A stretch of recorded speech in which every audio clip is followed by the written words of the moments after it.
क्या coaching centre हादसे में दिल्ली सरकार लेगी बड़ा एक्शन। नमस्कार, मैं हूं आपके साथ स्नेहा सोनी और स्वागत करती हूं आपका इरोस टाइम्स में। आप मंत्री आतिशी ने सुनाया कोचिंग सेंटर्स पर बड़ा फैसला। आइए जानते हैं कोचिंग सेंटर्स के फैसले पर आप मंत्री आतिशी ने क्या कहा। प्रावधान होता है जो कोर्ट ऑफ लॉ में प्रेजेंट करी जाती है। 24 घंटे का समय दिया गया दिल्ली सरकार के रेवेन्यू डिपार्टमेंट को, डीएम्स को, कि वे इस पर रिपोर्ट देंगे। कुछ डिले के साथ एक इंटरिम इंक्वायरी की रिपोर्ट आई जो मुझे 29 तारीख को दी गई। एमसीडी द्वारा भी एक प्रिलिमिनरी इंक्वायरी रिपोर्ट सामने रखी गई। दो महत्वपूर्ण चीज़ें सामने आई इस एक्सीडेंट के पीछे। सबसे पहला, जो ड्रेन उस एरिया में वाटर लॉगिंग के लिए जिम्मेदार था, उस पर वहाँ के सारे कोचिंग सेंटर्स ने इंक्रोचमेंट किया हुआ था, जिसकी वजह से ड्रेन से पानी नहीं निकल पाया। दूसरा एक महत्वपूर्ण कारण अभी सामने आया है कि बेसमेंट में जिस प्रकार कोचिंग सेंटर्स क्लासेस चलाते हैं, कोचिंग सेंटर्स की लाइब्रेरी थी, वो 100% इलीगल था। जो बिल्डिंग डिपार्टमेंट द्वारा इस कोचिंग सेंटर को परमिशन दी गई थी, उसमें बेसमेंट का प्रयोग सिर्फ और सिर्फ पार्किंग और स्टोरेज के लिए किया जा सकता था। जो बाकी इंक्वायरी रिपोर्ट है वो अभी 7 दिन में आएगी, लेकिन प्रिलिमिनरी इंक्वायरी रिपोर्ट के आधार पर ही एमसीडी ने तुरंत कार्रवाई शुरू कर दी। सबसे पहले जो जेई जिम्मेदार थे वहाँ पे ड्रेन की मेंटेनेंस के लिए, जिनकी जिम्मेदारी थी ये देखना कि ड्रेन पर इंक्रोचमेंट ना हो, जिसकी जिम्मेदारी थी ये देखना कि किसी भी प्रकार की इलीगल एक्टिविटी वहाँ पर फील्ड पर नहीं चल रही है, उस जेई पर सख्त से सख्त कार्रवाई हुई और उसको एमसीडी से टर्मिनेट कर दिया गया है। उसको परमानेंटली नौकरी से निकाल दिया गया है। दूसरा, जो एई थे, असिस्टेंट इंजीनियर, उनको तुरंत सस्पेंड कर दिया गया है, क्योंकि इनकी जिम्मेदारी थी फील्ड ऑफिसर होने के नाते कि जो ड्रेन वहाँ पर बनी हुई है वो फंक्शनल है कि नहीं, वो उनको इंश्योर करना था। उनकी जिम्मेदारी थी कि जिन परमिशंस के आधार पर वहाँ पर बिल्डिंग कंप्लीशन सर्टिफिकेट दिया हुआ है, क्या उन रूल्स और रेगुलेशंस को फॉलो किया जा रहा है या नहीं किया जा रहा। इसलिए इन दोनों अफसरों पर तुरंत कार्रवाई करी गई।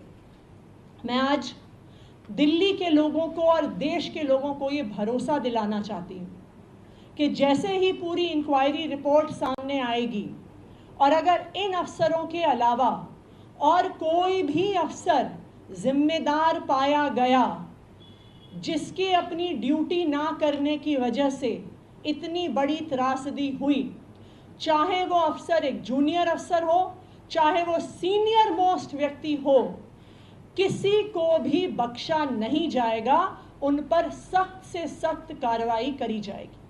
जो मैजिस्ट्रियल इंक्वायरी रिपोर्ट है ये 6 दिन के अंदर आएगी और उसके आधार पर जिन जिन की भी गलती पाई जाएगी उन पर सख्त से सख्त कार्रवाई होगी। ना सिर्फ जेई और एई को सस्पेंड किया गया, जैसे ही पता चला कि ड्रेन की इंक्रोचमेंट की वजह से वाटर लॉगिंग हुई है, मेयर शैली ओबरॉय जी ने आदेश दिए, एक बुलडोज़र को तुरंत राजेंद्र नगर भेजा गया। जहाँ जहाँ पर भी कोचिंग सेंटर्स ने ड्रेन पर इंक्रोचमेंट किया है, उस इंक्रोचमेंट को हटाया गया कि ड्रेन प्रॉपरली फंक्शनल हो जाए। ना सिर्फ इतना, दिल्ली में जहाँ पर भी कोचिंग सेंटर्स बेसमेंट में क्लासेस चला रहे हैं, कोचिंग सेंटर्स इलीगली बेसमेंट में लाइब्रेरी चला रहे हैं, उन पर भी पिछले 3 दिन में सख्त कार्रवाई हो रही है। पिछले 3 दिन में राजेंद्र नगर, मुखर्जी नगर, लक्ष्मी नगर, प्रीत विहार एरियाज़ में कोचिंग सेंटर्स की बेसमेंट्स को सील किया गया है। 30 ऐसे बड़े बड़े कोचिंग सेंटर्स हैं जिनकी बेसमेंट सील हुई हैं, जिसमें दृष्टि IAS, बाजीराव, श्रीराम, संस्कृति एकेडमी, IAS गुरुकुल शामिल हैं। इसके अलावा 200 और कोचिंग सेंटर्स को नोटिस दिए गए हैं और आज भी बेसमेंट्स की सीलिंग जारी रहेगी। लेकिन मैं दिल्ली के लोगों को ये भी बताना चाहूँगी कि चाहे बेसमेंट की सीलिंग हो, चाहे ड्रेन पर से इंक्रोचमेंट हटाना हो, ये सारे शॉर्ट टर्म मेजर्स हैं।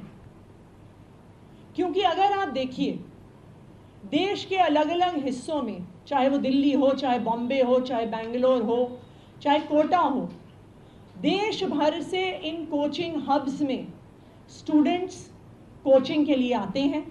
चाहे वो JEE नीट की कोचिंग हो, चाहे वो CUET की कोचिंग हो, चाहे वो IAS की कोचिंग हो, चाहे वो बैंक के एग्ज़ाम्स की तैयारी हो, चाहे वो NDA के एग्ज़ाम्स की तैयारी हो।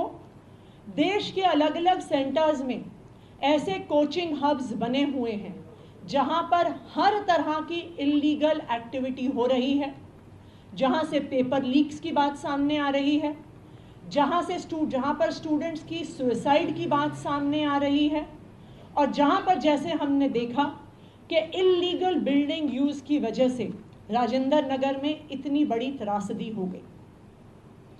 इसके लिए हमें उम्मीद थी कि इतना बड़ा इंसिडेंट होने के बाद और ये इतनी बड़ी कोचिंग इंडस्ट्री देश भर में होने के बाद केंद्र सरकार कोचिंग इंस्टीट्यूट्स को रेगुलेट करने के लिए कोई कानून लेकर आएगी।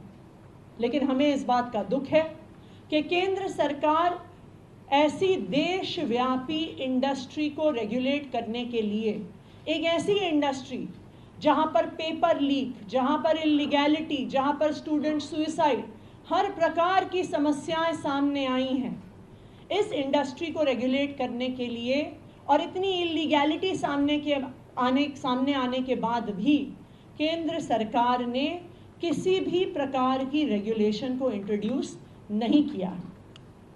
लेकिन दिल्ली सरकार केंद्र के कानून का इंतज़ार नहीं करेगी।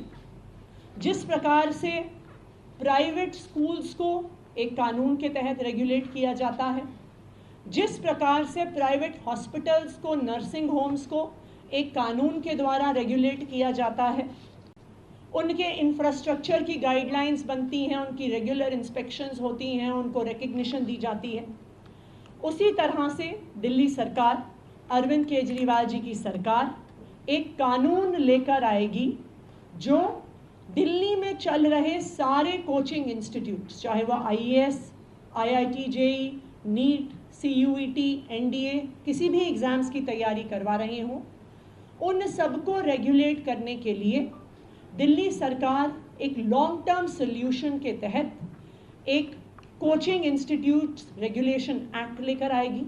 इसमें कई पक्ष शामिल होंगे। सबसे पहले इंफ्रास्ट्रक्चर रेगुलेशन, कि कितना मिनिमम इंफ्रास्ट्रक्चर है जो कि एक कोचिंग इंस्टीट्यूट के पास होना चाहिए।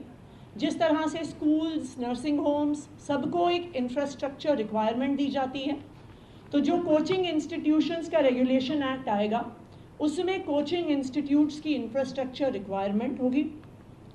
टीचर्स के क्या क्वालिफिकेशंस हैं ये स्पेसिफाई किया जाएगा।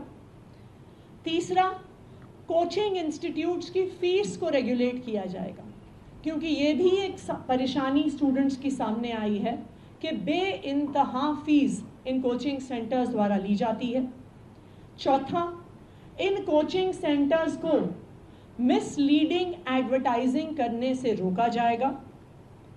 एंड लास्टली और मोस्ट इम्पॉर्टेंटली, ये जो प्रोसेस होगा जिससे कोचिंग सेंटर्स रेगुलेट होंगे, ये वन टाइम प्रोसेस नहीं होगा, regular inspections in coaching centres की करी जाएंगी।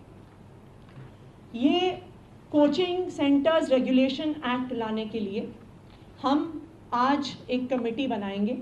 इस कमेटी में दिल्ली सरकार के अफसर होने के अलावा हम दिल्ली के अलग अलग हिस्से के कोचिंग सेंटर, कोचिंग हब्स जो हैं, चाहे राजेंद्र नगर, मुखर्जी नगर, लक्ष्मी नगर, इन कोचिंग हब्स के स्टूडेंट्स को भी शामिल किया जाएगा। और जो स्टूडेंट्स अलग अलग एग्ज़ाम्स की तैयारी कर रहे हैं, चाहे IAS का हो, चाहे CA का हो, चाहे नीट JEE के एग्ज़ाम्स का हो, उनको इस कमेटी में शामिल किया जाएगा।